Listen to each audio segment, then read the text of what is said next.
नमस्कार दोस्तों, स्वागत है आपका संपूर्ण अध्ययन में। आज हम पढ़ेंगे कक्षा 6 की भूगोल की पुस्तक का अध्याय 6। ठीक है मित्रों, तो आइए आज हम जानने वाले हैं इस अध्याय में स्थल मंडल के बारे में। ठीक है मित्रों, पृथ्वी के प्रमुख स्थल रूप। ठीक है, ये इस अध्याय का नाम है। इसमें हम जानेंगे पृथ्वी के स्थल मंडल के बारे में। इसके पहले अध्याय 5 में हमने पृथ्वी के परिमंडलों के बारे में जाना था। अब हम आज स्थल मंडल के बारे में जानेंगे। ठीक है मित्रों, तो मेरा ये सेशन स्टार्ट हो चुका है। मित्रों, आप अपने दोस्तों में शेयर कर दीजिए। कम से कम मेरी वीडियो को कम से कम 5 लोग तो शेयर कर ही दें। ठीक है मित्रों, और जितनी ज़्यादा हो सके आप जो भी आप शेयर करें, आप उनसे भी कह दीजिए आगे 5 लोगों को और शेयर कर दें। ठीक है मित्रों, तो प्लीज़ कम से कम आपको 5 लोगों को तो शेयर करना ही है।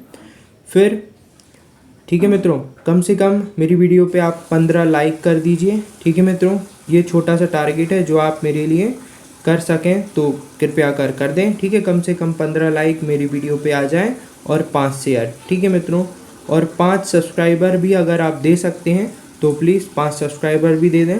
ठीक है मित्रों, तो ये छोटी सी बात थी जो मैंने आपसे कही। ठीक है, ये थोड़ी सा मैंने आपको काम दिया है, आप इतना तो कर ही सकते हैं। ठीक है, तो प्लीज़ अगर कर दें तो अच्छी बात है, अगर ना कर दें तो कोई बात नहीं, तो भी अच्छी बात है। ठीक है मित्रों, तो आइए आज का अध्याय हम शुरू करते हैं, जिसमें हम स्थल रूपों के बारे में जानेंगे। आपने इनमें से कुछ स्थल रूपों को जरूर देखा होगा जो 6.1 में दिखाए गए हैं। तो आइए मित्रों पहले हम 6.1 को देख लेते हैं और इन स्थल रूपों को थोड़ी सा समझ लेते हैं। ठीक है मित्रों, कि ये हम जो इस पाठ में पढ़ने वाले हैं ये किस प्रकार से होते हैं। देखिए मित्रों, ये जो मेरी वीडियो है वो उन छात्रों के लिए भी उपयोगी है जो क्लास 6 में हैं। क्लास 6 वालों के लिए तो यूज़फुल है ही, साथ में जो अदर एग्ज़ाम की तैयारी कर रहे हैं, जिनका बेसिक बिल्कुल भी नहीं है, वो आधारभूत जानकारी भी नहीं जानते भूगोल के बारे में, तो वो उनके लिए भी मेरी ये वीडियोस यूज़फुल होंगी। ठीक है मित्रों, उपयोगी होंगी। तो आइए सबसे पहले हम इसमें देखते हैं पर्वत।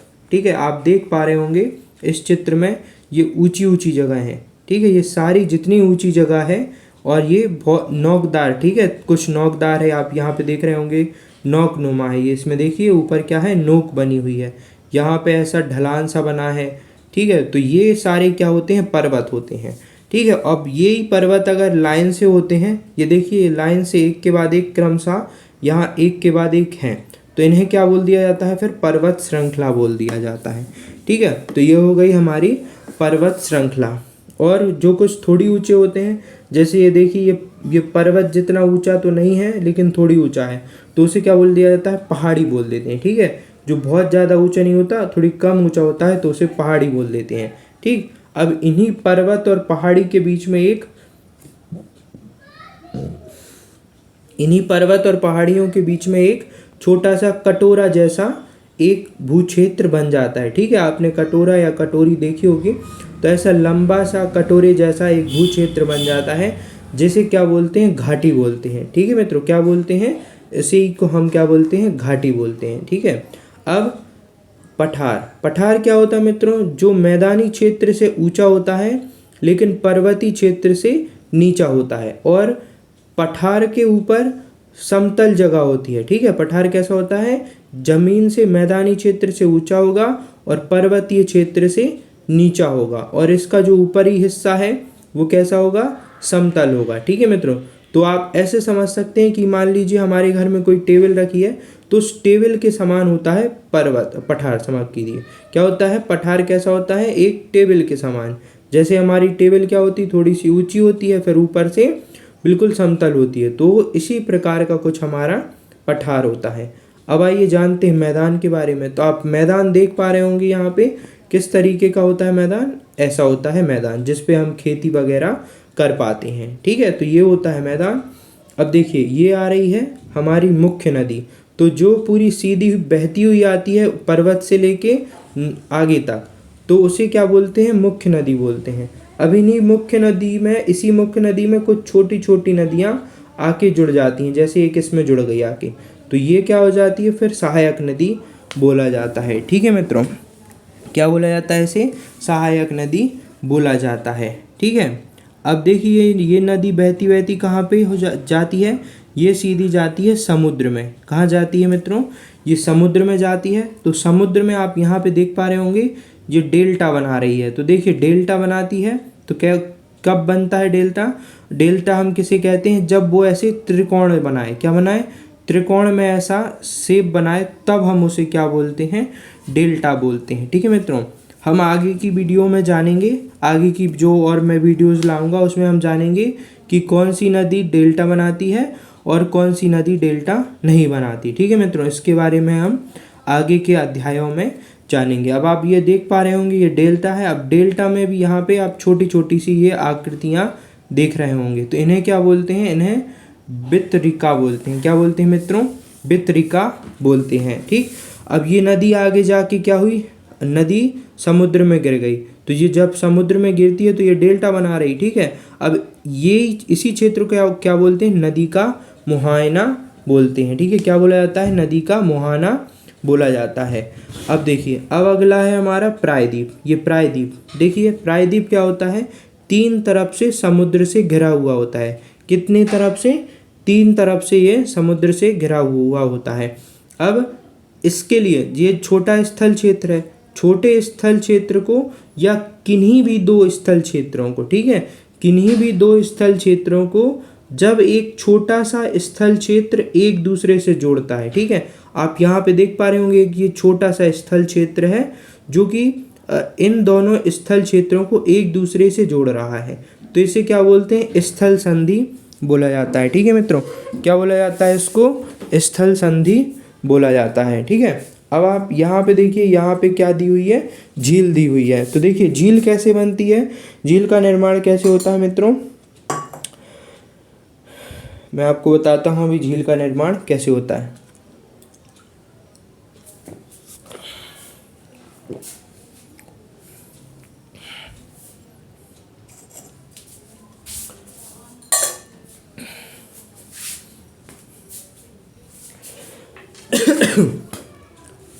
हाँ मित्रों, तो आइए मैं अब आपको झील बताता हूँ आखिरकार झील का निर्माण कैसे होता है। तो देखिए यहाँ पे आपको झील दिख रही होगी, ये है हमारी झील। तो देखिए क्या होता है, पर्वत पठार के बाद कहीं पे मैदान में कहीं पे कुछ गहरा हिस्सा होता है। ठीक है, मैदान में कैसा होता है? जैसे घाटी होती है वैसे ही मैदान में एक छोटा सा कहीं गहरा हिस्सा होता है। ठीक है, तो वहाँ पे क्या होता है? नदियों का पानी आके इकट्ठा हो जाता है। तो किसी बड़ी क्षेत्र में, ठीक है, कोई बड़ा क्षेत्र है और वो थोड़ी सा मैदान से भी थोड़ी गहरा है। ठीक है, मैदान जो होता है हमारा, ये आप मैदान देख रहे होंगे, ये मैदान है। तो ये जो झील वाला क्षेत्र होता है वो मैदान से भी गहरा होता है। तो उस क्षेत्र में जब पानी, ढेर सारा पानी और बड़ी जगह होना चाहिए। ठीक है मित्रों, क्या होना चाहिए? बहुत बड़ी जगह होना चाहिए, तभी हम उसे झील बोलेंगे। अगर वो बहुत बड़ी जगह नहीं है तो उसे हम क्या बोलते हैं? फिर तालाब बोलते हैं। ठीक है मित्रों, अगर किसी छोटी जगह पे वो है तो हम उसे तालाब बोल देंगे। अब ये अगर बहुत बड़े क्षेत्र में है, ठीक है, तो उसे हम फिर झील बोलते हैं। तो ये हमारी झील है वही। ठीक है मित्रों, अब ये द्वीप है, ये हमारा समुद्र हो गया। ठीक है मित्रों, अब ये द्वीप है। तो आप देख पा रहे होंगे ये जो स्थल क्षेत्र है वो चारों तरफ से क्या है? पानी से घिरा हुआ है। तो कोई ऐसा क्षेत्र जो चारों तरफ से पानी से घिरा हुआ है और आकार में थोड़ी छोटा है। ठीक है, एक होते हैं महाद्वीप। तो महाद्वीप क्या होता है? वो बड़ा क्षेत्र होता है। महाद्वीप का क्षेत्र जो होता है वो बड़ा होता है। ठीक है, इसलिए उसको महाद्वीप बोला जाता है। और महाद्वीप भी क्या होता है? चारों तरफ से या 2-3 तरफ से क्या होता है? वो जल से घिरा हुआ होता है। लेकिन द्वीप क्या हो जाते हैं? ये छोटे होते हैं। तो जो महाद्वीप से छोटे होते हैं और चारों तरफ से जल से घिरे हों तो उन्हें क्या बोला जाता है? द्वीप बोला जाता है। ठीक है, और जो छोटे क्षेत्र होते हैं और कोई भी क्षेत्र हो वो 3 तरफ से जल से घिरा हुआ हो तो उसे प्रायद्वीप बोलेंगे। ठीक है, जैसे ये वाला भी 3 साइड से जल से घिरा हुआ है तो ये भी एक प्रायद्वीप हो गया। इसी प्रकार से ये भी 3 तरफ से जल से घिरा हुआ है तो ये भी एक प्रायद्वीप है। लेकिन ये क्या है? ये चारों तरफ से जल से घिरा हुआ है, इसलिए इसे क्या बोलेंगे?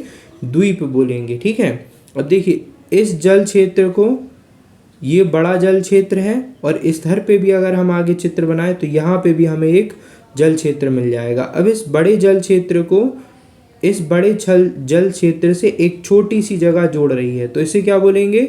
जल संधि बोलेंगे। ठीक है, मतलब दो बड़े जल क्षेत्रों को एक छोटे जल क्षेत्र के द्वारा जोड़ा जाता है, तो वो जो छोटा जल क्षेत्र होता है उसे क्या बोला जाता है? जल संधि बोला जाता है। ठीक है मित्रों, तो आशा करता हूँ आप इस चित्र को समझ गए होंगे। तो आइए अब हम आगे का पाठ पढ़ना शुरू करते हैं। देखिए यहाँ पे ये कुछ हम जान लेते हैं। क्या आप जानते हैं? पहाड़ी वह स्थलीय भाग है। ठीक है, पहाड़ी वह स्थलीय भाग है जो आसपास की भूमि से ऊंची उठी होती है। ठीक है, तो पहाड़ी किसे बोलते हैं? जो आसपास के क्षेत्र से थोड़ी ऊपर उठी होती है, तो उसे क्या बोल देते हैं? पहाड़ी बोल देते हैं। ठीक है, 600 मीटर से अधिक ऊंची एवं बड़ी ढाल वाली पहाड़ी को पर्वत बोलते हैं। ठीक है, तो जिसकी ऊंचाई 600 मीटर से अधिक होती है उसे पर्वत कहा जाता है। ठीक है, तो पहाड़ी क्या होती है? पर्वत की अपेक्षा छोटी होती है। ठीक, यहाँ पे आपको कमेंट बॉक्स में बताना है कि 8,000 मीटर से ऊंचे कुछ पर्वतों के नाम बताइए। तो ऐसे कुछ ही पर्वत हैं। ठीक है, आप अगर बता सकें तो कमेंट बॉक्स में ज़रूर बताएं 8,000 मीटर से ऊंचे कुछ पर्वतों के नाम। ठीक है मित्रों, आइए अब हम इसे आगे का पाठ हम पढ़ना शुरू करते हैं। हमने अभी चित्र को समझ लिया। ठीक है मित्रों, आप देखेंगे कि पृथ्वी की सतह सभी जगह एक समान नहीं है। तो देखिए अभी हमने चित्र में देखा कि पृथ्वी की सतह हर जगह पे एक समान रूप से नहीं थी। पृथ्वी पर अनगिनत प्रकार के स्थल रूप हैं। स्थल मंडल के कुछ भाग ऊंचे नीचे तथा कुछ भाग समतल होते हैं। ठीक है मित्रों, ये स्थल रूप दो प्रक्रियाओं के परिणाम स्वरूप बनते हैं। तो जो अभी हमने स्थल रूप देखे वो दो परिणाम स्वरूप बनते हैं। दो प्रक्रियाएं होती हैं, उनके परिणाम स्वरूप बनते हैं। आपको यह जानकर आश्चर्य होगा कि मैदान जिस पर आप खड़े हैं वह धीरे धीरे गति करता है। ठीक है मित्रों, जो हमारा मैदान है वह धीरे धीरे उसमें गति हो रही है। पृथ्वी के अंदर लगातार गति हो रही है। प्रथम या आंतरिक प्रक्रिया के कारण बहुत से स्थानों पर पृथ्वी की सतह कहीं ऊपर उठ जाती है तो कहीं नीचे धंस जाती है। ठीक है मित्रों, तो यह प्रक्रिया लगातार चल रही है। ठीक है मित्रों, ये प्रक्रिया क्या है? लगातार चल रही है। इसलिए इस प्रक्रिया के फलस्वरूप कहीं कहीं पे पृथ्वी ऊपर उठ गई है और कहीं कहीं पे पृथ्वी नीचे धंस गई है। ठीक है मित्रों, दूसरी या बाह्य प्रक्रियाएं। ठीक है, अभी हमने क्या पढ़ा? प्रथम और आंतरिक प्रक्रियाओं के कारण क्या हो रहा है? प्रथम और आंतरिक प्रक्रियाओं के कारण क्या हो रहा है? कहीं पे पृथ्वी ऊपर उठ गई है और कहीं पे पृथ्वी नीचे धंस गई है। अब दूसरी एवं बाह्य प्रक्रियाओं के द्वारा, अब वो तो आंतरिक प्रक्रिया है, लेकिन कुछ दूसरी प्रकार की और बाह्य प्रक्रियाओं के कारण स्थल के लगातार बनने एवं टूटने की प्रक्रिया होती है। तो ये जो बनना और टूटने की प्रक्रिया है ये बाह्य प्रक्रिया है। वो जो धंसना और ऊपर उठना है वो आंतरिक प्रक्रिया है। ठीक है, पृथ्वी के सतह के टूट कर घिस जाने को अपरदन कहते हैं। तो क्या होता है मित्रों? जो हमारे पर्वत पठार मैदान हैं उन पे आप देखते होंगे कि क्या होता है? वो लगातार हवा के द्वारा, ठीक है, क्या होता है? हवा के द्वारा या पानी के द्वारा लगातार वह पृथ्वी की सतह क्या होती है? टूटती रहती है, उसमें टूट फूट होती रहती है। तो उसी को क्या कहते हैं? अपरदन कहते हैं।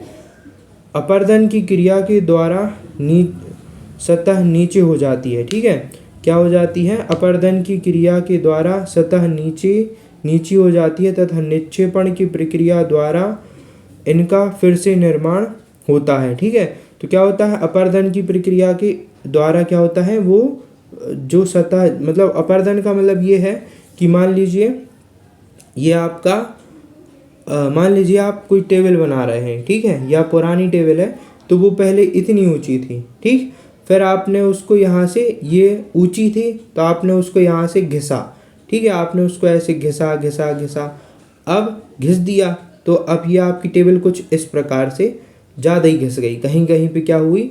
ज़्यादा घिस गई। तो ये क्या हुआ? जब वो ज़्यादा घिस गई तो मतलब ये उसका अपरदन हो गया। ठीक है, तो इसी प्रकार से क्या होता है? पृथ्वी की सतह भी टूटती फूटती है और घिसती है, तो उसी प्रक्रिया को क्या बोल देते हैं?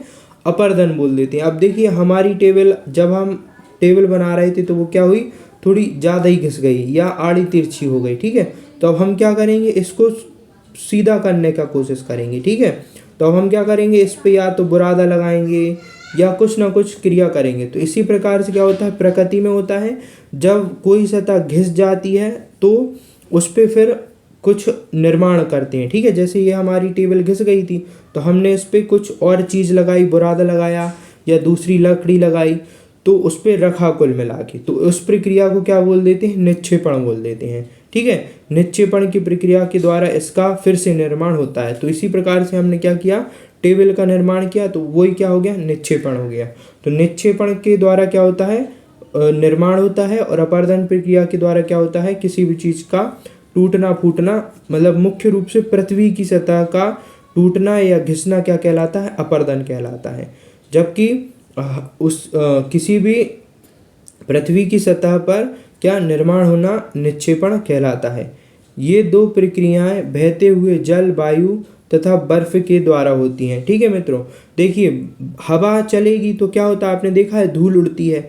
ठीक है, तो ये क्या है, अब ये धूल उड़ गई, अब वो धूल उड़ के कहीं दूसरी जगह बैठ जाएगी। ठीक है, तो जहाँ से वो धूल हुई मतलब वो अपर्दन हो गया, वहाँ से क्या हो गया, पृथ्वी का जो भूमि है उसका अपर्दन हुआ, क्योंकि वहाँ से धूल उड़ गई।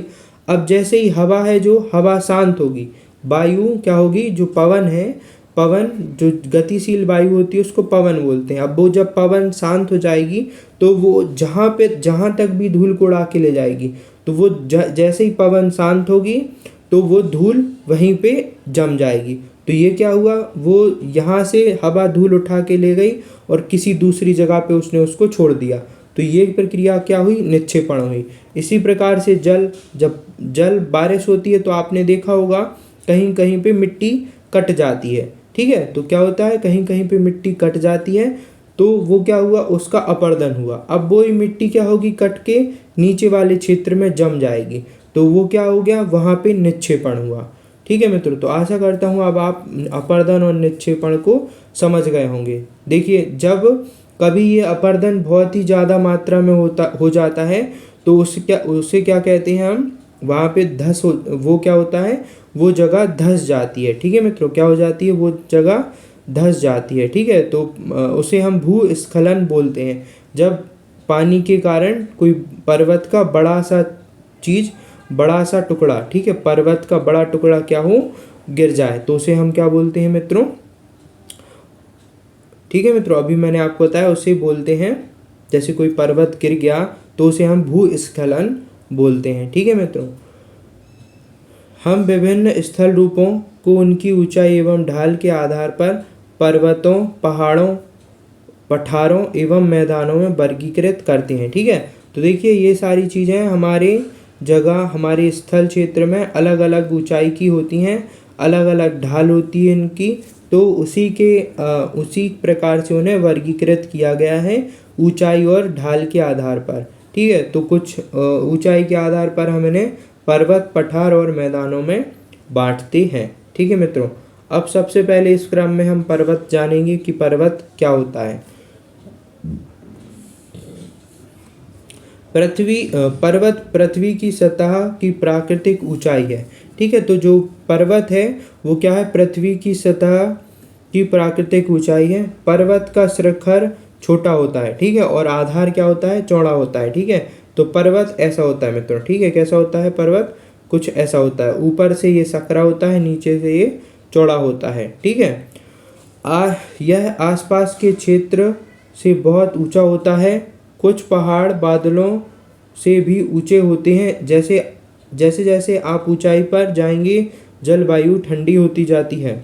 कुछ पर्वतों पर हमेशा जमी रहने वाली बर्फ की नदियां होती हैं। ठीक है मित्रों, क्या होता है, कुछ क्षेत्र इतने ऊंचे होते हैं कि वहाँ पे बर्फ की नदियां होती हैं, उन्हें हिमानी कहते हैं। क्या कहते हैं मित्रों, हिमानी कहते हैं। जो बर्फ की नदियां होती हैं उन्हें हिमानी कहा जाता है।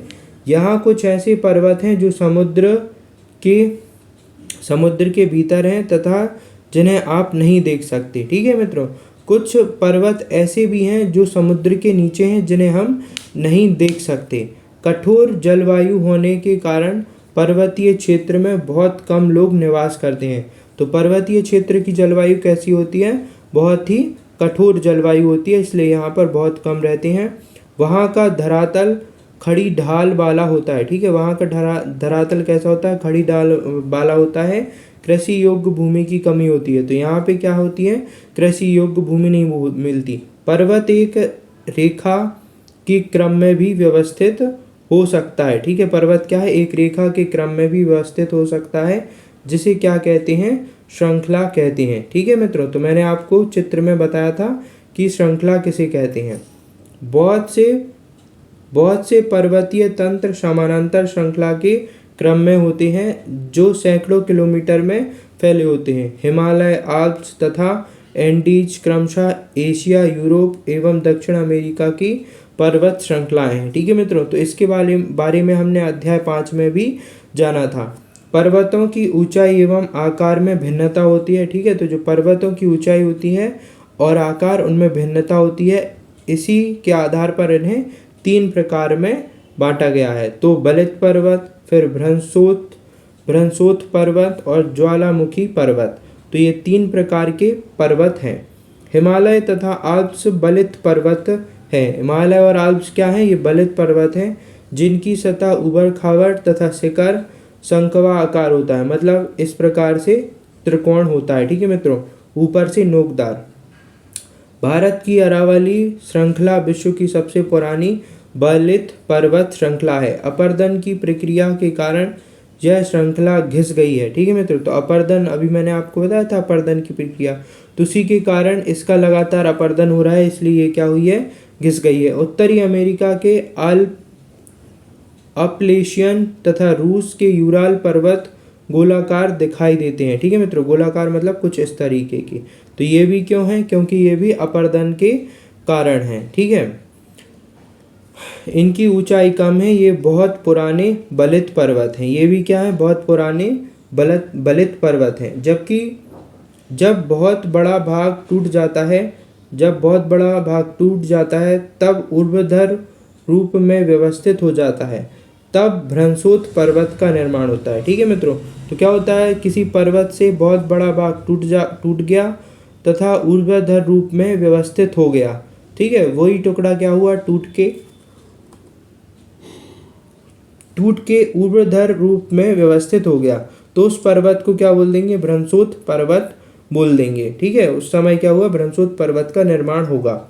ऊपर उठे हुए खंड को उत्खंड हर्ट्स तथा नीचे धसे हुए खंड को द्रोणिका भ्रंश कहते हैं। क्या कहते हैं? द्रोणिका भ्रंश कहते हैं। तो ऊंचा उठा हुआ जो होता है उसे उत्खंड कहते हैं, और जो नीचे धसा हुआ तो होता है उसे द्रोणिका भ्रंश कहा जाता है। क्रमशः देखो, उत्खंड को इंग्लिश में बोलेंगे हर्ट्स और द्रोण भ्रंश को इंग्लिश में बोलेंगे ग्रेवेन। ठीक है, यूरोप की राइन नदी तथा बॉसजेस पर्वत इस तरह के पर्वत तंत्र के उदाहरण है। ठीक है मित्रों, तो यूरोप की राइन घाटी, ठीक है, यूरोप की जो राइन घाटी है और बॉसजेस पर्वत क्या है?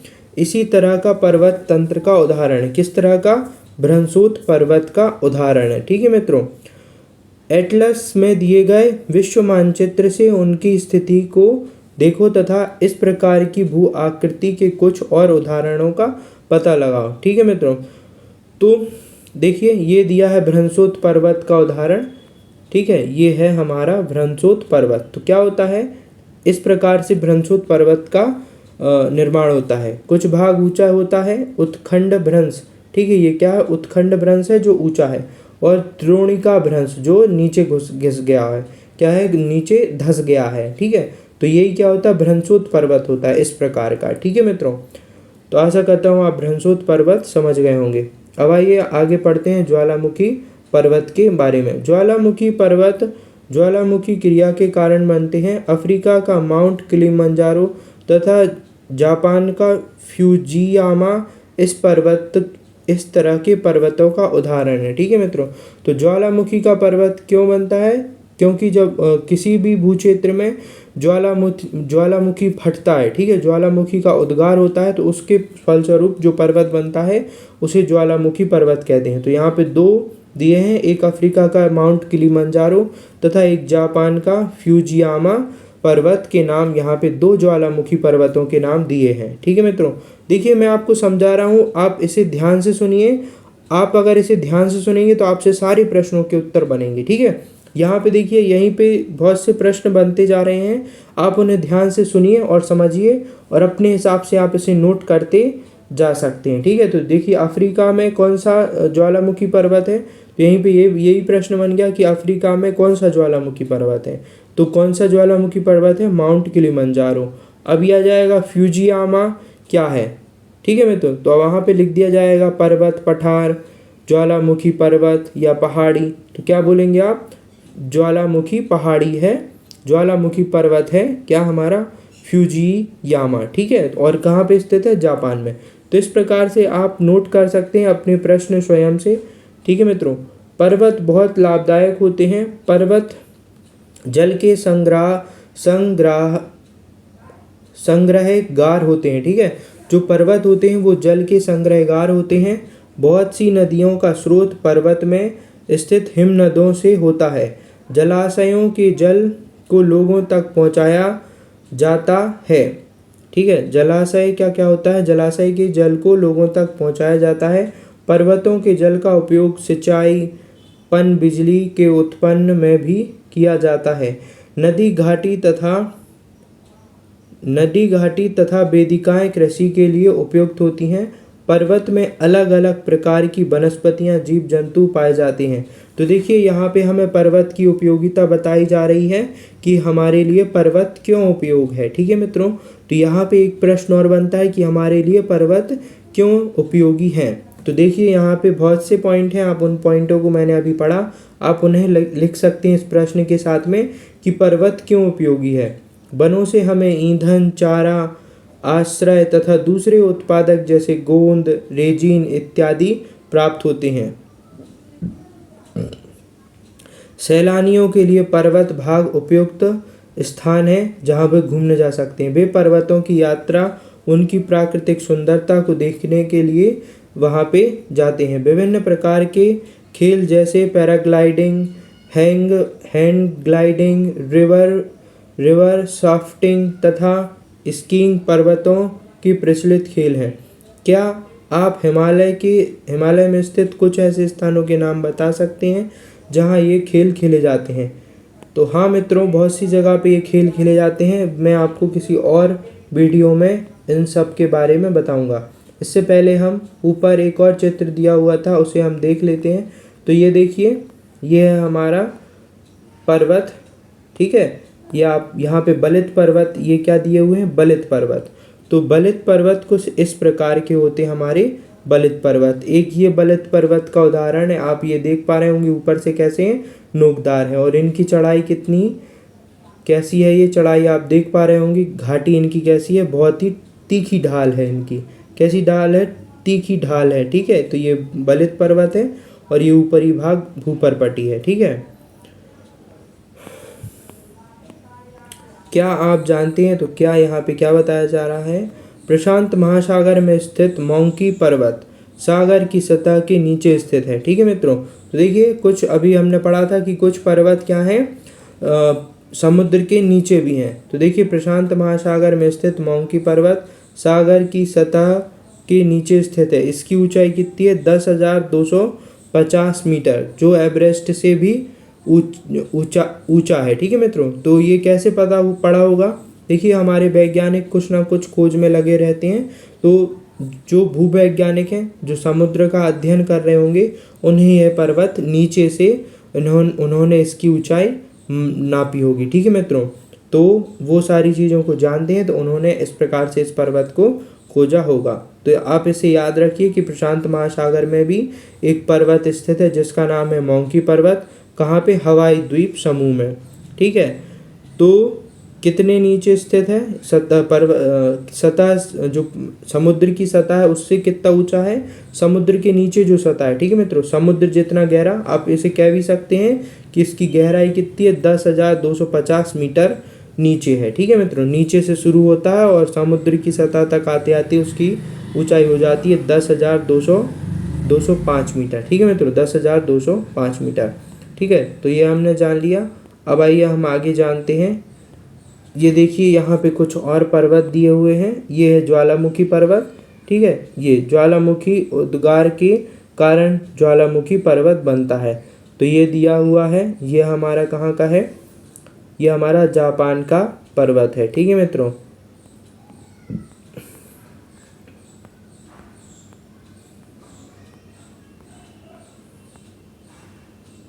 हाँ देखिए मैं तो थोड़ी सा ऊपर हो गया था, ऊपर नीचे।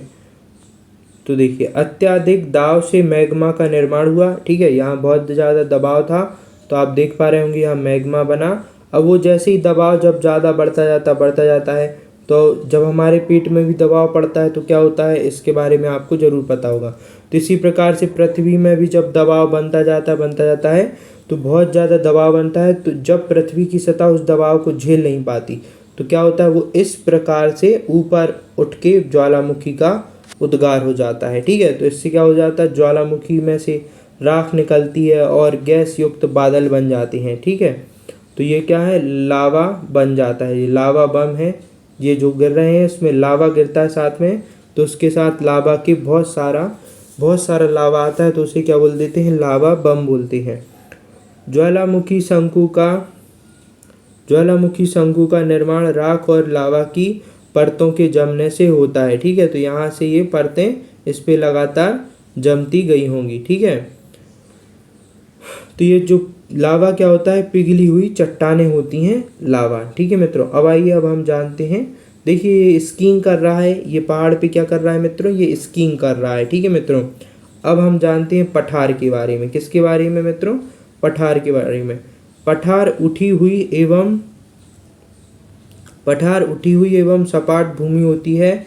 यह आसपास के क्षेत्रों से अधिक उठा हुआ होता है तथा इसका ऊपरी भाग मेज के समान सपाट होता है। देखिए मैं आपको बता रहा था ना, टेबल का उदाहरण मैंने आपको दिया था कि इस प्रकार से हमारा पठार होता है जो दूसरी अन्य जगहों से थोड़ी सा ऊंचा होता है। किसी पठार के एक या एक से अधिक किनारे होते हैं जिनके ढाल खड़े होते हैं। ठीक है, तो देखिए जैसे हमारी टेबल का ढाल खड़ा होता है, पर्वत का ढाल थोड़ी ऐसा होता है। ठीक है, लेकिन जो पठार होता है उसका ढाल ऐसा खड़ा होता है बिल्कुल एकदम। ठीक है,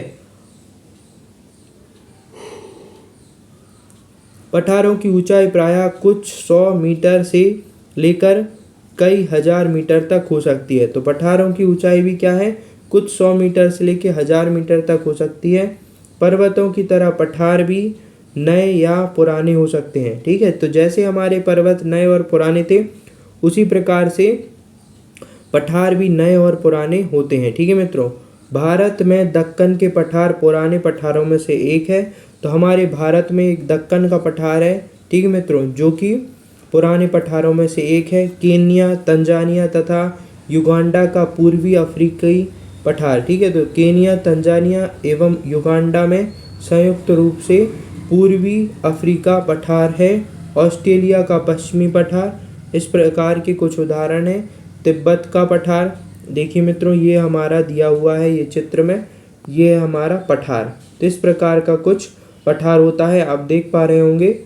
और मैंने अभी मेज के जरिए आपको समझाया तो आप वो भी समझ गए होंगे। तो तिब्बत का पठार विश्व का सबसे ऊंचा पठार है, जिसकी ऊंचाई कितनी है, 4000 से 6000 मीटर तक है। ठीक है, कहाँ से, समुद्र तल से।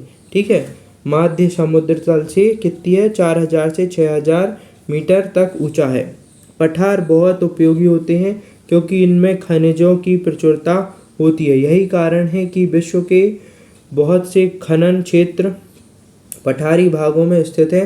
अफ्रीका का पठार सोना एवं हीरों की खान के लिए प्रसिद्ध है। भारत में छोटा नागपुर का पठार लोहा, कोयला तथा मैंगनीज के बहुत बड़े भंडार पाए जाते हैं। ठीक है, तो जो छोटा नागपुर का पठार है वहाँ पे क्या, लोहा, कोयला तथा खनिज के बहुत बड़े भंडार हैं। पठारी क्षेत्रों में बहुत से जलप्रपात हो सकते हैं क्योंकि यहाँ नदियाँ ऊंचाई से गिरती हैं। ठीक है, क्या होता है, जलप्रपात होते हैं कहाँ, पठारी क्षेत्रों में, क्योंकि ये क्या होता है, ये बहुत ही ऊंची जगह से जो पानी गिरता है उसे हम जलप्रपात कह देते हैं। भारत में छोटे छोटा नागपुर पठार पर स्वर्ण रेखा नदी स्थित है। ठीक है, तो जो छोटा नागपुर पठार है वहाँ पे क्या कौन सी नदी स्थित है? स्वर्ण रेखा नदी स्थित है, जो कि क्या हिंडरू जलप्रपात बनाती है। कौन सा जलप्रपात बनाती है? हिंडरू जलप्रपात बनाती है। कर्नाटक में जोग जलप्रपात है। ठीक है, क्या है? जोग जलप्रपात। तो ये कुछ जलप्रपात के उदाहरण हैं, ठीक है, जो कि मैंने अभी आपको पढ़ के सुनाए। ठीक है, तो आप इसे याद रख सकते हैं। स्वर्णरेखा नदी पे कौन सा जलप्रपात है? हिंडरू जलप्रपात है। ठीक है, और कर्नाटक में कौन सा जलप्रपात है? जोग जलप्रपात है। लावा पठार में काली मिट्टी की प्रचुरता होती है। तो जो लावा पठार होता है, ठीक है, जो मतलब जहाँ पे लावा गिरा हो, वहाँ पे क्या होती है? काली मिट्टी की प्रचुरता होती है, जो उपजाऊ होती है एवं खेती के लिए अधिक अच्छी होती है। कई पठारों में रमणीय स्थल होते हैं जो पर्यटकों के लिए आकर्षित करते हैं। ठीक है मित्रों, तो ये हमारा पठार का चित्र है। ठीक है, अब आइए नीचे चलते हैं। मैदान। अब किसके बारे में बात करते हैं हम? मैदान के बारे में बात करते हैं। ठीक है मित्रों, तो मैदान समतल भूमि की बहुत बड़े भाग होते हैं। वे सामान्यतः मध्य समुद्री तल से 200 मीटर से अधिक ऊंचे नहीं होते। ठीक है, तो जो हमारा मैदानी क्षेत्र है वो क्या नहीं होता? 200 मीटर से ज़्यादा ऊंचा नहीं होता समुद्र तल से। ठीक है मित्रों, कुछ मैदान काफ़ी समतल होते हैं और कुछ उर्मिल तथा तरंगित होते हैं। ठीक है, तो देखिए कुछ मैदान कुछ ज़्यादा ही समतल होते हैं, तो आप समझ रहे होंगे जो बिल्कुल समतल ऐसे, ठीक है, ये थोड़ी सा बना नहीं, एक लाइन के समान समतल। ठीक है, और जबकि कुछ कैसे होते हैं? उर्मिल एवं तरंगित होते हैं। अधिकांश मैदान नदियों तथा उसकी सहायक नदियों द्वारा बने हैं। ठीक है, तो अधिकतर जो भी मैदान है वो कैसे बने? नदियों और सहायक नदियों के द्वारा बने हैं। देखिए उर्मिल और तारांकित मैदान कैसे होते हैं? इस प्रकार के। देखिए मित्रों, ऐसे कुछ ऐसे छोटे छोटे, मतलब ज़्यादा नहीं उभरा हुआ होता है मैदान, थोड़ी हल्का सा ऐसा उभरा हुआ होता है, तो इसी को कहते हैं उर्मिल और तारांकित। ठीक है, नदियों पर्वतों के ढाल पर नीचे की ओर बहती हैं। देखिए नदियाँ क्या होती हैं? पर्वतों के ढाल से नीचे की ओर बहती हैं तथा उन्हें अपर्दित कर देती हैं। तो क्या होता है? नदी जब पर्वत से बह के नीचे आती है तो क्या होता है? पर्वत को अपर्दित कर देती हैं, मतलब वहाँ से वो पर्वत से मिट्टी, चट्टान, जो भी चीज़ें हैं वो बहा के अपने साथ में लेके आती हैं। वे अपर्दित पदार्थों को अपने साथ आगे की ओर ले जाती हैं। अपने साथ ढोए जाने वाले पदार्थ जैसे पत्थर, बालू तथा सिल्ट को वे घाटियों में निक्षेपित कर देती हैं। ठीक है मित्रों, तो क्या करती हैं? वो अपने साथ जितना भी मटेरियल, रेत, बालू, पत्थर लाती हैं, सिल्ट लाती हैं,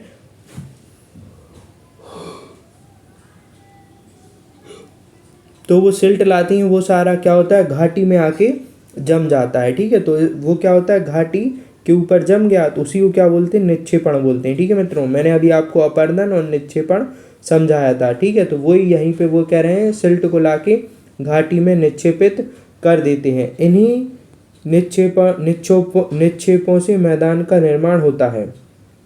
सामान्यतः मैदान बहुत अधिक उपजाऊ होते हैं, जहाँ परिवहन के साधन का निर्माण करना आसान होता है। ठीक है, यहाँ क्या होता है? परिवहन के साधनों का निर्माण करना आसान होता है, इसलिए ये मैदान विश्व के सबसे अधिक जनसंख्या वाले भाग हैं। नदियों के द्वारा बनाए गए कुछ बड़े मैदान एशिया तथा उत्तरी अमेरिका में पाए जाते हैं। एशिया में स्थित भाग में गंगा एवं ब्रह्मपुत्र के मैदान है। ठीक है मित्रों, तो हमारे एशिया में जो हमारा भारत है वहाँ गंगा एवं ब्रह्मपुत्र के मैदान प्रसिद्ध हैं। चीन में यांगत्से नदी के मैदान सबसे प्रमुख उदाहरण हैं। ठीक है, तो इन्हें भी आप याद रखें। मैदान मनुष्य के रहने के लिए सबसे उपयोगी होते हैं। यहाँ की जनसंख्या बहुत अधिक होती है, क्योंकि मैदानों के बनने तथा खेतों के लिए यहाँ समतल भूमि की प्रचुरता होती है। उपजाऊ मिट्टी के कारण यह भाग खेती के लिए काफ़ी उपयुक्त होता है। भारत में गंगा का मैदान देश में सबसे अधिक जनसंख्या वाला क्षेत्र है। ठीक है मित्रों, तो भारत देश में गंगा का मैदान कैसा है? सबसे अधिक जनसंख्या वाला क्षेत्र है। ठीक है मित्रों, तो ये था हमारे मैदान के बारे में जानकारी। अब स्थल रूप एवं लोग, अब हम क्या जानेंगे? स्थल रूप और उनके लोगों के बारे में जानेंगे जो स्थल पे रहते हैं। स्थल रूप की भिन्नता के अनुरूप ही मानव भिन्न प्रकार के जीवन यापन करते हैं। तो देखिए, जो जितना अधिक स्थल रूप भी क्या होते हैं? अलग अलग प्रकार के होते हैं। तो स्थल रूप अलग अलग प्रकार के होते हैं, इसलिए वहाँ पे रहने वाले लोगों का भी जीवन जीने का तरीका भी अलग अलग होता है। जैसे कोई पर्वत पे रह रहा होगा तो उसका जीवन जीने का तरीका अलग होगा। कोई अगर मैदान में रह रहा है तो उसका जीवन जीने का तरीका अलग होगा। पर्वतीय क्षेत्रों का जीवन कठिन होता है, मैदानी क्षेत्रों का जीवन पर्वतीय क्षेत्रों की तुलना में सरल होता है। मैदानों में फसलें उगाना, घर बनाना या सड़कें बनाना पर्वतीय क्षेत्रों की तुलना में अधिक आसान होता है। ठीक है, विभिन्न प्रकार के स्थल रूपों पर रहने वाले लोगों के रहन सहन के तरीके में भी बहुत अंतर होता है। क्या आप उनमें से कुछ अंतरों को बता सकते हैं? कभी कभी प्राकृतिक आपदाएं जैसे भूकंप, ज्वालामुखी उद्गार, तूफान या बाढ़ बहुत विनाश कर देती है। इन आकस्मिक घटनाओं के बारे में जागरूकता पैदा करके हम इनमें आने वाले खतरों को कम कर सकते हैं। तो देखिए, कभी भी भूकंप, ज्वालामुखी उद्गार या बाढ़ आती है तो उससे क्या होता है? बहुत ही ज़्यादा विनाश होता है। तो इनसे बचने की कुछ जानकारी देकर और वहाँ के लोगों को इन खतरों के बारे में बता के उन्हें हम परीक्षण करके उनमें जागरूकता ला के इन खतरों को क्या कर सकते हैं? कम कर सकते हैं। हम कितने तरीकों से जल एवं स्थल को उपयोग में ला सकते हैं, इसका पता अपने आसपास के क्षेत्रों में लगा सकते हैं। देखिए मित्रों, आप जानते ही होंगे कि हमारे आसपास हम किस प्रकार से जल और स्थल का उपयोग करते हैं। ठीक है मित्रों, तो आप अपने आसपास पता लगाइए कि कौन किस प्रकार से स्थल का उपयोग कर रहा है। कोई स्थल पे फैक्ट्री लगाए बैठा है, कोई स्थल पे खेती कर रहा है, कोई स्थल पे सड़क बना रहा है, कोई स्थल पे घर बना रहा है। ठीक है, तो ये हो गए कुछ स्थल के उपयोग। स्थल पे ही ट्रेन चल रही है, स्थल पे ही गाड़ियाँ चल रही हैं, स्थल पे ही लोग चल रहे हैं। तो इस प्रकार से ये कुछ स्थल के उपयोग हो गए। इसी प्रकार से समुद्र का जल हो गया, उससे नमक बनाया जाता है, उस पे जहाज भी चलते हैं। ठीक है मित्रों, तो इस प्रकार से ये कुछ तरीके हैं जो कि हमें पता लगाने थे कि उन तरीकों इस प्रकार से हम जल क्षेत्र एवं स्थल क्षेत्र को उपयोग में लाते हैं। प्रायः हम स्थल का उपयोग गलत तरीके से करते हैं। ठीक है, क्या करते हैं? प्रायः हम गलत तरीके से, हाँ मित्रों, हम बहुत ही गलत तरीके से स्थल क्षेत्र का उपयोग करते हैं। जैसे उपजाऊ भूमि पर मकान निर्माण करना। अब देखिए, इस बारे में कोई भी कुछ नहीं समझने वाला। ठीक है, क्योंकि अब जिस क्षेत्र में मैं रहता हूँ यहाँ पे इतने अच्छे अच्छे खेत हैं, लेकिन सारे किसानों ने अपने खेत बेच दिए। ठीक है, क्यों बेच दिए? क्योंकि उनको उसमें नुकसान हो रहा था। अब कोई भी इस चीज़ को नहीं समझता कि जो आपको तो अभी थोड़ी नुकसान हो रहा है। ठीक है, देखिए, उपजाऊ भूमि पे आपने मकान बना लिया, अब खाने को क्या बचेगा? इसी तरीके से क्या हो रहा है? उपजाऊ भूमि पे मकान बनते जा रहे हैं, तो आने वाले समय में खाने की और भी ज़्यादा कमी होने वाली है। ठीक है मित्रों, अभी तो जो अभी हम जी रहे हैं फिर भी बहुत ही अच्छे से जी रहे हैं। आने वाले समय में आप देखेंगे कि खाने की बहुत ही ज़्यादा कमी होगी। ठीक है, और फिर खाना कहाँ बनेगा? बिल्डिंगों में। ठीक है, यूवी किरणों के द्वारा अलग अलग तकनीक से खाना बनेगा। ठीक है, तो अब आप सोच सकते हैं वो किस प्रकार का खाना होगा। आशा करता हूँ कि इतनी टेक्नोलॉजी बन जाए या लोगों को समझ में आ जाए कि हमें इन उपजाऊ भूमियों को बेचना नहीं है, इन पे क्या मकान नहीं बनाना है, इन पे हमें खेती ही करना है। लेकिन ये बात किसी को कुछ समझ में नहीं आने वाला। ठीक है मित्रों, आप पढ़ रहे हैं, आप आज पढ़ेंगे और कल भूल जाएंगे। ठीक है, ठीक है, या आपका काम निकल गया इस वीडियो को देख के, आपने पढ़ा और बस जयराम जी की कर ली। ठीक है, तो किसी को कुछ खास लेना देना नहीं होता। तो आइए हम पढ़ लेते हैं। अगर कम से कम कुछ लोग समझ जाएं इस चीज़ को और उस चीज़ की जागरूकता आगे भी फैलाएं, तो उससे क्या हो सकता है, जो आज ग्लोबल वार्मिंग जैसी चीज़ हो रही है तो वो नहीं होगी। ठीक है, हम लोग कूड़ा किसी भी भूमि पर या पानी में फेंक देते हैं जो उन्हें गंदा कर देता है। हमें प्रकृति के इस महत्वपूर्ण वरदान का उपयोग इस प्रकार नहीं करना चाहिए। ठीक है मित्रों, लेकिन कोई नहीं समझेगा। ठीक है मित्रों, आप समझाने की अगर कुछ जागरूक लोग भी होंगे तो वो समझा समझा के थक जाएंगे, लेकिन कोई भी नहीं समझेगा। सबको क्या पड़ी है, उपभोग की पड़ी है। बस उपभोग करो और कुछ नहीं। ठीक है, उपलब्ध भूमि केवल हमारे ही उपयोग के लिए नहीं होती। यह हमारा कर्तव्य है कि हम आगे आने वाली पीढ़ियों के लिए पृथ्वी को सुरक्षित रखें। तो देखिए, हमारा कर्तव्य तो है, लेकिन इस कर्तव्य को कौन पूरा करता है? कोई पूरा नहीं करता है इस कर्तव्य को। ठीक है, हमारी आने वाली पीढ़ी है, वो हम पे शर्म करेगी। ठीक है मित्रों, कि वो ये सोचेगी हमारे पूर्वज कितने मतलबी थे, उन्होंने सिर्फ अपने मतलब के बारे में सोचा, हमारे बारे में कुछ भी नहीं सोचा। वो क्या सोचेंगे मित्रों, आप ही बताइए। हम उनके लिए ऐसी प्रदूषित पृथ्वी छोड़ के जा रहे हैं जो आगे आने वाली हमारी पीढ़ी है।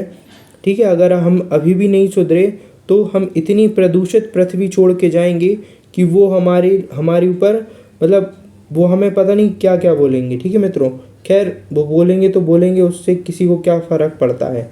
ठीक है, आइए यहाँ पे स्वच्छ भारत मिशन के बारे में जानते हैं। तो देखिए, ये स्वच्छ भारत, देखिए यहाँ पे, ये देखिए रस्सी से बना हुआ पुल है। कहाँ पे? अरुणाचल प्रदेश में। तो ये रस्सी से बनाया गया है। देखिए मित्रों, ये पूरा पुल है, ये रस्सी से बना हुआ पुल है।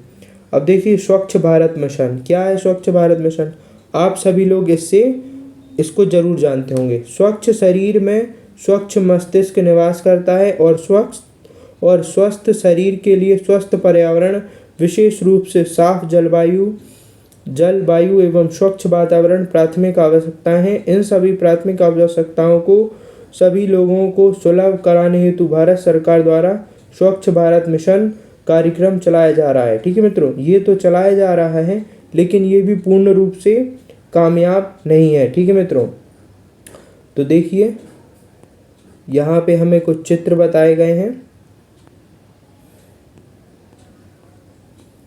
ये देखिए कुछ चित्र हैं, 1 2 3 4 5 6 7। तो आइए पहला हम पढ़ते हैं चित्र नंबर 1। तो देखिए चित्र संख्या 1 को ध्यान से देखिए और प्रत्येक के लिए एक एक वाक्य लिखिए। देखिए इन सबको आपको एक एक वाक्य लिखना है। आप इस चित्र में देख सकते हैं, ऊंट से कुछ लोग जा रहे हैं और यहाँ पे कुछ महिलाएं घड़े में पानी भर के लेके जा रही हैं। ठीक है, चित्र 1 2 तथा 7 में दिखाए गए स्थल रूपों के नाम लिखिए। तो देखिए ये क्या है, ये मरुस्थल है। ठीक है मित्रों, ये दूसरा क्या है, ये हमारा बीच है। ठीक है, समुद्र तट है। ठीक है, क्या है ये, समुद्र तट है। ठीक है, यहाँ पे कुछ नावें रखी हुई हैं, यहाँ समुद्र तट पे कुछ लोग घूम रहे हैं। तीसरा क्या है, ये हमारा एक नदी का चित्र है जहाँ पे क्या हो रही है, नाव की रेस चल रही है। ठीक है मित्रों, चौथा क्षेत्र कौन सा है, ये हमारा जंगल का क्षेत्र है जहाँ पे कुछ झोपड़पट्टी बनी हुई है, यहाँ पे लोग रहते हैं। ठीक है, चित्र 9 में दिखाए गए स्थल का उपयोग किस कार्य में हो रहा है। ठीक है, तो हम अभी एक एक करके देखते जा रहे हैं कि कौन सा क्षेत्र कौन है और वहाँ पे क्या हो रहा है। चित्र संख्या 3 6 8 तथा 9 में आपको कौन सी गतिविधियाँ दिखाई दे रही हैं। तो आइए मित्रों हम आगे देखते हैं। देखिए चित्र 3 हम ऊपर ही देख लेते हैं, चित्र 3 में क्या हो रहा है। तो देखिए चित्र 3 में क्या हो रहा है, नौका दौड़ हो रही है। क्या हो रही है मित्रों, नौका दौड़ हो रही है। ठीक है, नावों की रेस हो रही है। ठीक है, अब आइए 6 8 और 9 में देख लेते हैं। तो देखिए ये चित्र 5 क्या है, देखिए पहाड़ी पे क्या बने हुए हैं, घर बने हुए हैं। इस पहाड़ी पे क्या बने हुए, ढेर सारे घर बने हुए हैं। फिर इसके बाद चित्र नंबर 6, ये देखिए चित्र नंबर 6, यहाँ पे सभी लोग क्या कर रहे हैं, ये चाय के बागान हैं। ये सारे क्या हैं, चाय के बागान हैं तो यहाँ से ये जो भी हमारे कटाई किसान हैं, मजदूर हैं, वो यहाँ से चाय के बागान से चाय तोड़ रहे हैं। ठीक है मित्रों। फिर चित्र नंबर 7, ये भी क्या है, ये पहाड़ी पे बने हुए घर हैं, यहाँ पे सीढ़ीदार खेत हैं। ठीक है मित्रों, आप देख पा रहे होंगे ध्यान से, ये क्या है, सीढ़ीदार खेत है। फिर अगला क्या है, ये हमारी धारा है, नदी, पर्वत से नीचे उतरती हुई नदी है, जिस पे ये लोग राफ्टिंग कर रहे हैं। क्या कर रहे हैं मित्रों, राफ्टिंग कर रहे हैं। ठीक है। फिर चित्र नंबर 9, यहाँ पे क्या हो रहा है, भेड़ चराई जा रही हैं। क्या हो रही हैं, भेड़ चर रही हैं। ये पर्वतीय क्षेत्र है जिस पे भेड़ चर रही हैं। फिर ये अगला क्या है, ये हमारा बर्फीला क्षेत्र है जहाँ पे कुछ लोग घूम रहे हैं। ठीक है मित्रों। अब आगे क्या दिया है, चित्र 4 और 5 में किस प्रकार के घर दिखाई दे रहे हैं। तो आइए चित्र 4 और 5 देखते हैं। देखिए 5 में कैसे हैं, आप देख पा रहे होंगे, ये झोपड़ी जैसे हैं।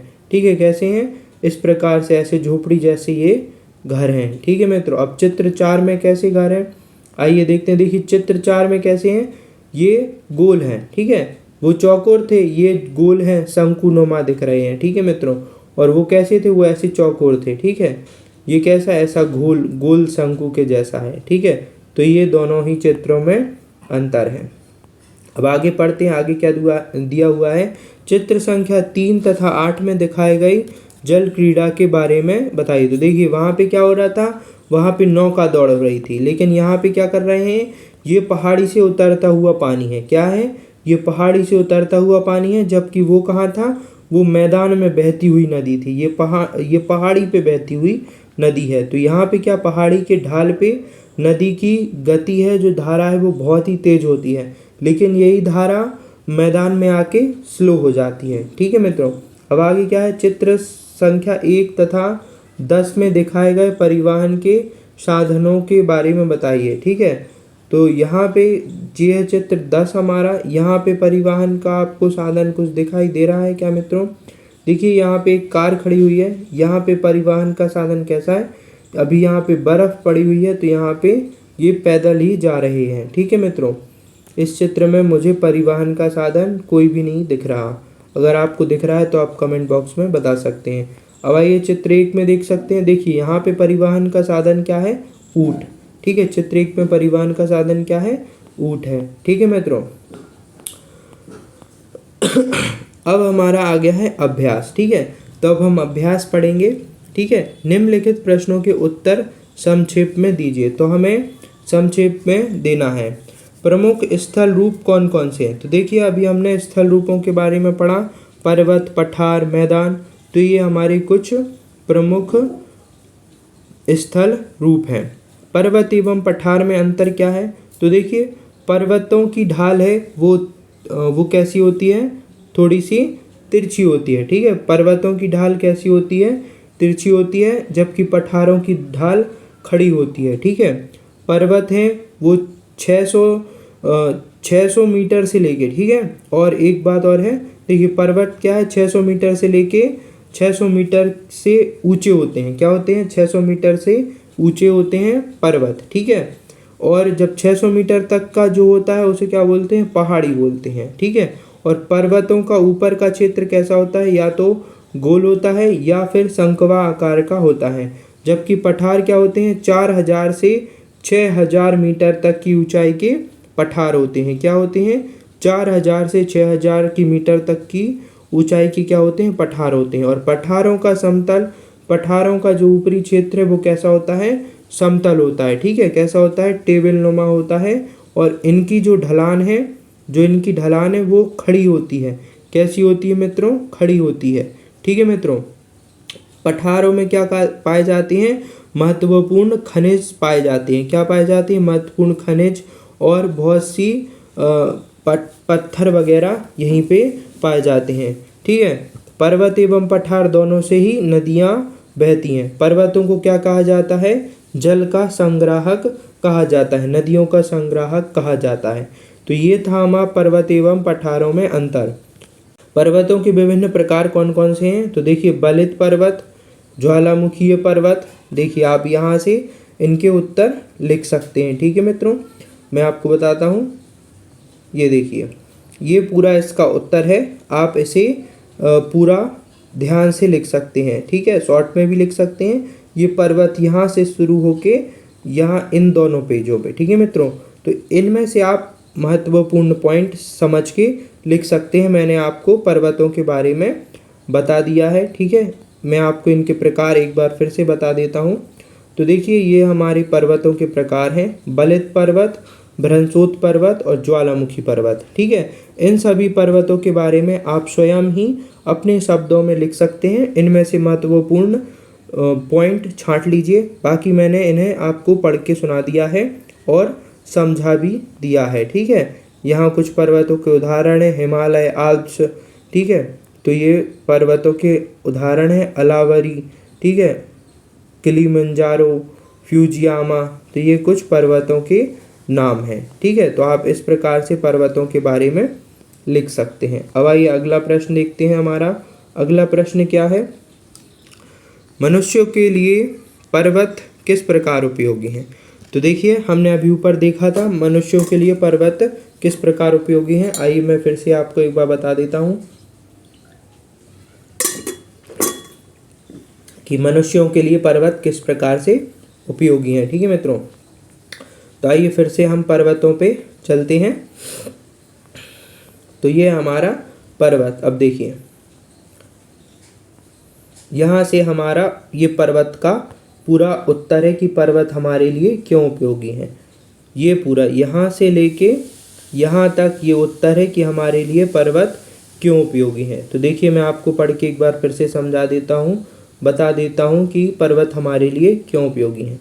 देखिए, पर्वत बहुत लाभदायक होते हैं।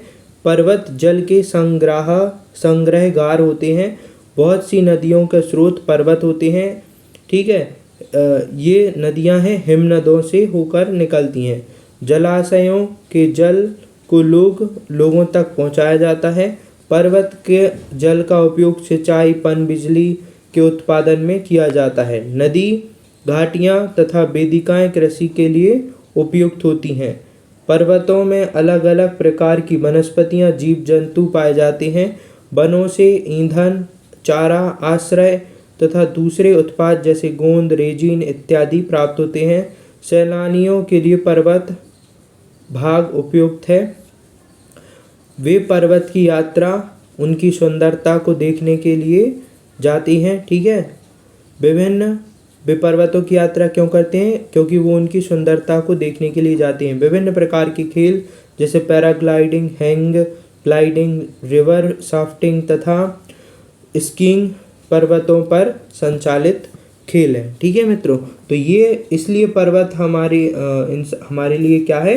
उपयोगी है। और आप पर्वत और पठार में इस प्रकार से इन अंतर जो था उनमें भी आप पर्वत एवं पठार के अंतरों में इन चीज़ों को लिख सकते हैं, ठीक है मित्रों।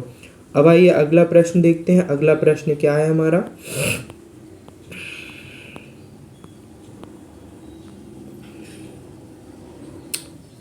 मैदान का निर्माण किस प्रकार होता है? तो आइए मैं आपको बताता हूँ मैदान का निर्माण किस प्रकार होता है।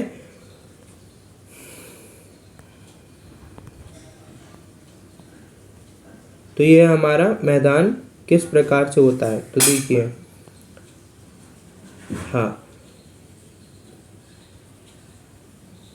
देखिए, यहाँ से इसका उत्तर है मैदान किस प्रकार से निर्माण होता है। अधिकांश से लेके पूरा हमारा यहाँ तक है इसका उत्तर। मैं आपको सुनाता हूँ। अधिकांश मैदान ध्यान से सुनिए। अधिकांश मैदान तथा उनकी सहायक नदियों द्वारा बने हैं। नदियाँ पर्वतों की ढाल पर नीचे की ओर बहती हैं तथा उन्हें अपर्दित करती हैं। किसको? पर्वतों को अपर्दित करती हैं, ठीक है। अब ये अपर्दित पदार्थ अपने साथ आगे की ओर ले जाती हैं। अपने साथ ढोए जाने वाले पदार्थ जैसे पत्थर, बालू तथा सिल्ट वो बे घाटी में निक्षेपित कर देती हैं। इन्हीं निक्षेपों से मैदान का निर्माण होता है, ठीक है मित्रों। तो आप समझ गए होंगे कि मैदान का निर्माण कैसे होता है, ठीक है मित्रों। क्या होता है?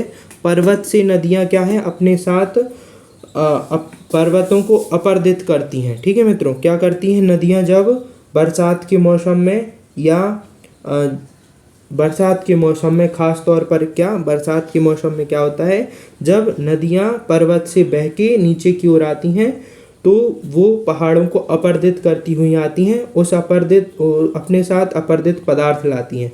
तो उस अपर्दित पदार्थ में पत्थर, बालू, सिल्ट ये बहती हुई आती हैं और घाटी में आके वो जम जाती हैं। ठीक है, तो उनमें घाटियों में क्या होता है, इन सभी पदार्थों का निक्षेपण हो जाता है। ठीक है, फिर ये जब निक्षेपण हो जाता है तो इससे क्या होता है, मैदान का निर्माण होता है। ठीक है मित्रों, तो आप समझ गए होंगे कि मैदान का निर्माण किस प्रकार से होता है।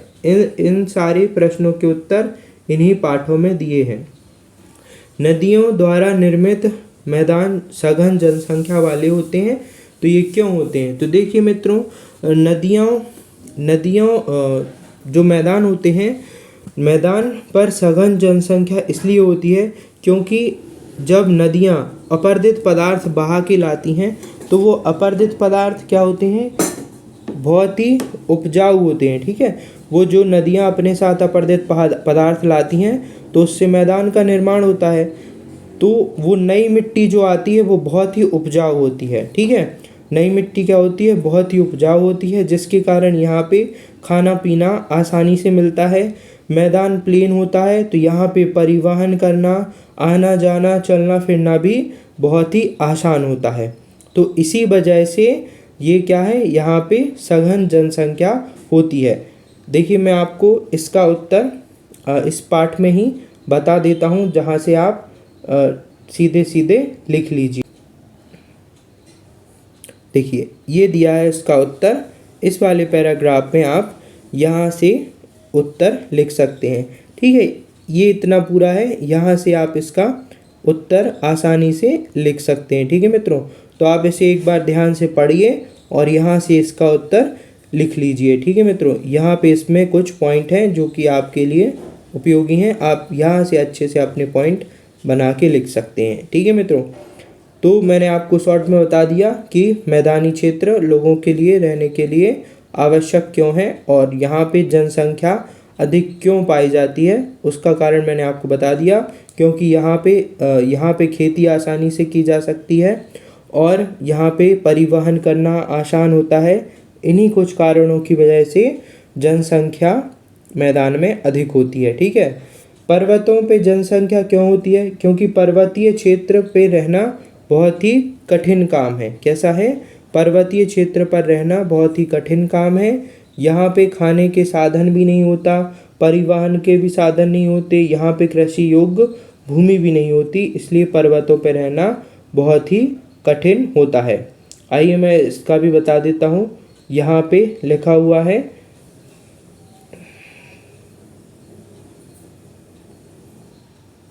हाँ देखिए मित्रों, ये दिया हुआ है कि पर्वत रहने के लिए अच्छा क्यों नहीं होता। देखिए पर्वतों की जलवायु कैसी होती है, बहुत ही कठोर होती है।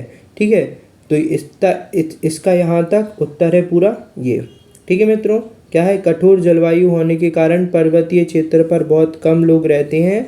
वहाँ का धरातल खड़ी ढाल वाला होता है तथा कृषि योग्य भूमि की कमी होती है। ठीक है मित्रों, तो इसलिए यहाँ पे क्या है, कम ही लोग रहते हैं। ठीक है मित्रों, तो देखिए इस पाठ के जो अभ्यास था वो उसके उत्तर सारे हमें अभ्यास में ही मिल गए। इसे आप अपने शब्दों में आसानी से लिख सकते हैं। बाकी मैं कुछ और वीडियो लाऊंगा जिनमें मैं आपको ये सारे प्रश्नों के उत्तर लिखे हुए मिलेंगे। ठीक है, और अगर आप इनकी PDF भी चाहते हैं तो मेरा टेलीग्राम चैनल भी है संपूर्ण अध्ययन, आप उसे भी ज्वाइन कर सकते हैं। उसकी लिंक मेरे चैनल पे दी हुई है और आपको मैं डिस्क्रिप्शन में भी उसकी लिंक दे दूंगा, तो आप वहाँ से चैनल को ज्वाइन कर लीजिए। फिर अभी तो उस पर कोई भी PDF नहीं डलेगी मित्रों, जब मैं इसकी वीडियो लाऊंगा अभ्यास की। ठीक है मित्रों, इनके अभ्यास की वीडियो लाऊंगा तो उसमें मैं सिर्फ अभ्यास बताऊंगा। ठीक है मित्रों, तो आप वहाँ से PDF को डाउनलोड कर लीजिए। ठीक है मित्रों, तो आशा करता हूँ आपको समझ में आ रहा होगा। अब आइए समझते हैं हम सही विकल्प। ठीक है, समझते क्या है, मैं आपको सही विकल्प का उत्तर बताता हूँ। पर्वत पठारों से भिन्न क्यों होते हैं, ढाल के कारण। ठीक है, किस कारण, ढाल के कारण भिन्न होते हैं। हिमानी कहाँ पाई जाती है? तो हिमानी कहाँ पाई जाती है? पर्वतों में पाई जाती है हिमानी। दक्कन का पठार कहाँ स्थित है? दक्कन का पठार भारत में स्थित है। यांगत्से नदी कहाँ पर स्थित है? तो यांगत्से नदी चीन में स्थित है। कहाँ स्थित है मित्रों? चीन में। यूरोप की एक प्रमुख पर्वत श्रृंखला का नाम क्या है? आल्प्स पर्वत। ठीक है मित्रों, कौन सी पर्वत श्रृंखला है? आल्प्स पर्वत है यूरोप की एक प्रमुख श्रृंखला। अब खालिस्तान भरिए। खालिस्तान स्थल भूमि वाले क्षेत्र को, समतल भूमि वाले क्षेत्र को कहते हैं। तो क्या कहते हैं? मैदान कहते हैं। जिस भूमि का क्षेत्र समतल होता है उसे क्या कहते हैं? मैदान कहते हैं। हिमालय एवं आल्प्स खालिस्तान पर्वतों के उदाहरण है। तो ये बलित पर्वतों के उदाहरण है। खालिस्तान क्षेत्रों में खनिज प्रचुर मात्रा में पाया जाता है, पठारों में। ठीक है मित्रों, खालिस्तान पर्वतों का एक क्रम है तो पर्वत श्रृंखला। ठीक है मित्रों, पर्वत श्रृंखला क्या होती है? पर्वतों का एक क्रम होती है। ठीक है, जैसे कि रॉकीज पर्वत श्रृंखला, ठीक है, एंडीज, रॉकीज एंडीज, और हमारा हिमालय पर्वत श्रृंखला। ठीक है मित्रों, तो ये क्या होता है? एक पर्वतों का क्रम होता है। खालिस्तान क्षेत्र कृषि के लिए सबसे अधिक उत्पादक क्षेत्र होता है। तो मैदानी क्षेत्र जो है वो कृषि के लिए सबसे अधिक उत्पादक क्षेत्र होता है। ठीक है मित्रों, तो ये थी आज की मेरी वीडियो। आशा करता हूँ आपको ये वीडियो समझ में आई होगी। जो भी मैंने आपको समझाया है वो समझ में आया होगा। ठीक है मित्रों, तो प्लीज़ लाइक, शेयर और सब्सक्राइब करना ना भूलें। ठीक है मित्रों, तो आशा करता हूँ कि आपको ये वीडियो ज़रूर समझ में आई होगी। ठीक है मित्रों, तो मिलते हैं नेक्स्ट वीडियो में। जय भारत।